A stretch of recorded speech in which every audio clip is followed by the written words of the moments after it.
السلام عليكم ورحمة الله وبركاته. غنقدم لكم ان شاء الله خبز اللي كيجي زوين ودغيا كيتحضر ما كياخدناش الوقت. غادي نحتاجو فيه، عندي هنا 2 لافات من القمح، 2 لافات من الدقيق الابيض، و3 ديال الزلافات من دقيق الشعير اي دقيق الزرع. غادي نضيف الملح يبقى على حساب الرغبه، يعني يبقى على حسب، وكذلك كميه، يعني واش غتكونوا مكترين او مقلين. انا هنايا شويه مكتره الخبز، يعني كنت مقلين غتقلوا نسبه ديال الملح. وكذلك غادي نضيف السكر، وتقدوا تنقصوا كذلك السكر. انا ضفت هنا ملعقتين كبار. غادي نضيف ملعقتين كبيرتين من خميره الخبز. غادي نضيف قليل من الماء يكون دافي، ما يكونش بارد وما يكونش سخون بزاف، يكون دافي. غادي ندمج ديك الخميره مع السكر قليلا، عاد ندمج مع العناصر الاخرى. انا غادي نبدا نخلط العجين ديالي، غنجمعو بشكل عادي، نضيف الماء تدريجيا حتى يتجمع لي العجين.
غادي نضيف هنايا حبيبات القزبر، يعني زريعة القزبر، والقليل من الخرقوم، وكذلك القليل من الكمون غير على راس المغرف. بالنسبه للمكون اللي ضروري هنايا وكيزيد لذة للسوبه هو زريعة القزبر، كتجي لذيذه بزاف.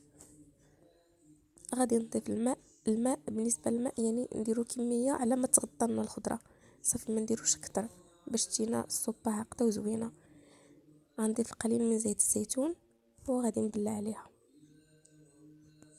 نخليها لمده ديال 15 دقيقه تكون واجده.